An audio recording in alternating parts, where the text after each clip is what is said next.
Hey everyone, welcome to my YouTube channel, and I don't do reviews.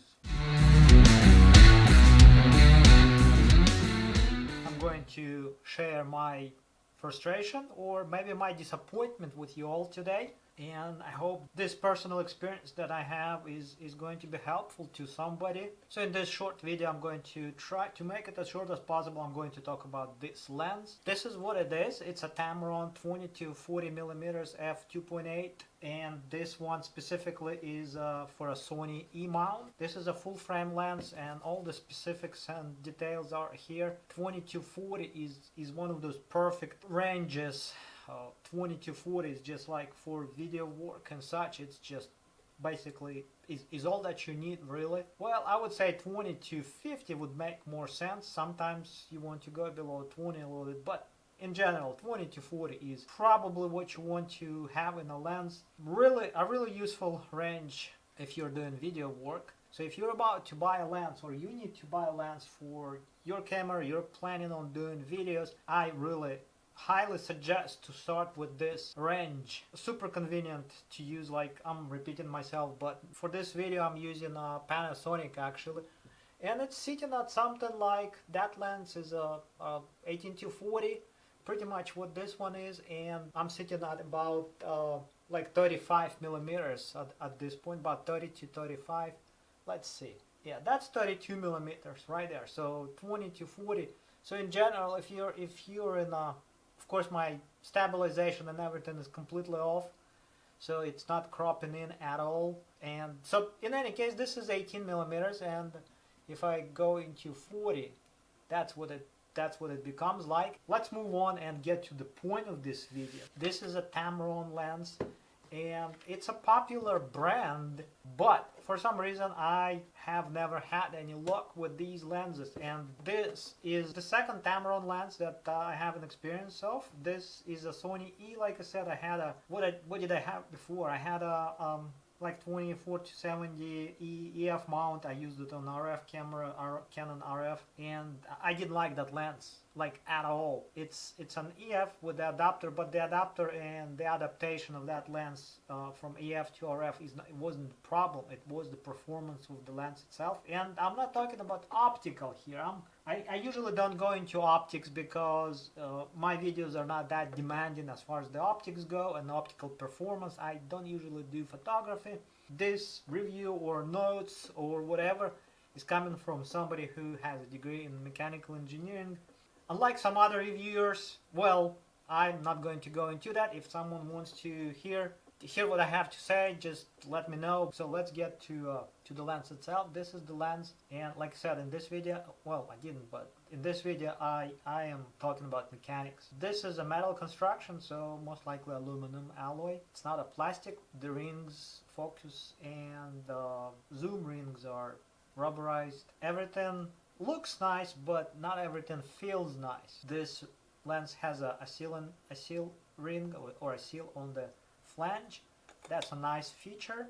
It's got a USB-C port for updates. I'm getting to the point of this video why this lens was such a disappointment, or why I felt upset when, and that's probably the reason why it's going to a post office. When you start using this lens and you start rotating these rings, and that's one of those things that you have to operate quite often. So we have a focus and we have a zoom ring here. So this is not an internal zoom, this is external zoom. You can see the barrel is extending. Not a lot of range movement wise. What I really feel and hear, and you should probably hear that too,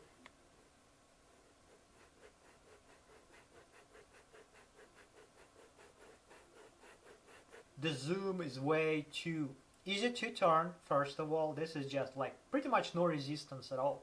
Is it going to sag? Well, it doesn't sag. There isn't much, I guess, weight. But if I push, it really, you shouldn't be doing this, but there is a really small amount of resistance, and this thing is, it feels like, I would say, crunchy. I don't think it's a defect or anything. It's just the way the lens is made. And that's one of the reasons. That's pretty much the biggest reason why I don't like this lens, and that's why I'm going to get rid of it. So if you buy a Tamron lens specifically this one, specifically this model, 2240 f2.8, that's the lens. So be aware, or be ready to actually experience something that you may not actually like. I guess you may not care about this at all, but in my opinion, this is way too loose. There is no resistance, and the noise it makes, the way it rotates, it's just like it doesn't have enough grease. I just don't like it. I don't like it at all. So if you buy a lens like this, or you buy this lens, this model specifically, and you come across something that is similar to this, then you probably would probably notice it too. I guess that's the point. Does it matter? Like as far as the performance, I guess, because, well, if you bump even a bit, if you bump the barrel, you normally put these pedals, this hood on. So if you bump this thing, it will actually affect the lens itself. So it's whatever you set it to. There is no good way to really lock. Well, some lenses lock at like certain, like the smallest number, or yeah, that usually when the barrel is actually engaged, retracted all the way in. What comes to my mind, like Lumix S, whatever, 24 to 105 f4.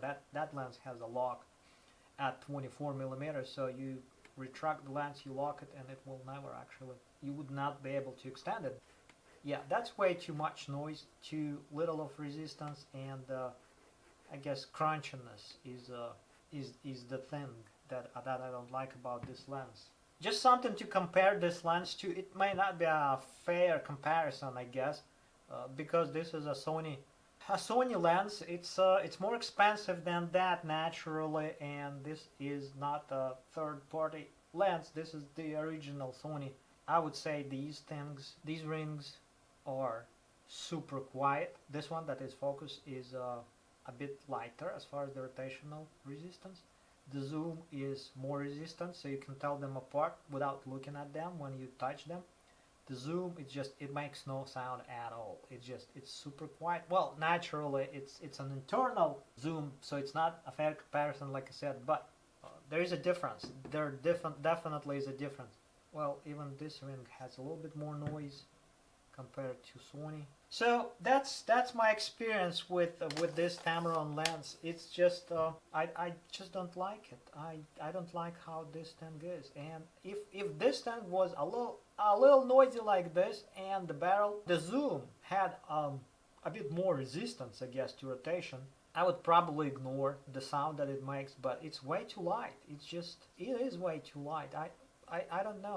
I don't think, and it's not a cheap lens. It's in a price range of like $600. So it's not a Chinese. Well, it's not a $300-$250 lens. It says designed in Japan, so it is designed in Japan. Made in China probably. I guess it is. Maybe I'm being too harsh on it. Maybe that's something that no one really cares about or notices. But I don't like it. That's just not what I'm trying to say is just that's not something that I like.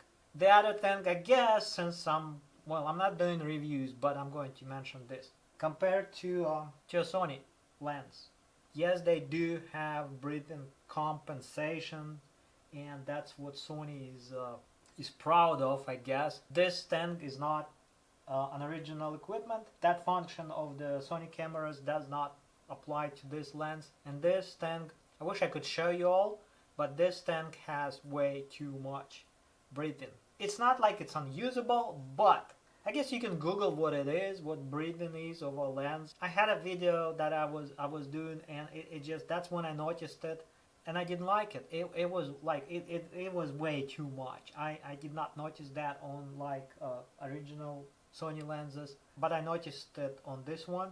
And that's also a downside to this lens. So there's a couple of things that are not really right with this one. So if you plan on buying a lens like this, Tamron, I kind of advise against doing it. You may actually have a better luck or a better result if you actually go for a Sony original. Nicer features, and it just in general feels better. Although this one is a composite, like plastic in general terms, So that's pretty much all. That's all that I wanted to mention in this video. I hope someone finds this information to be useful. But like I said, to summarize, it's not a nice feeling lens, I guess. That's what I'm going to conclude and this video at. And too little resistance, too noisy, and breathing is not really controlled well by Sony cameras on this lens. And that's pretty much all. Well, this should be it. Thanks for visiting my channel. Please subscribe. Doesn't cost you any money. Helps me a lot. And I guess I will see you sometime in the future.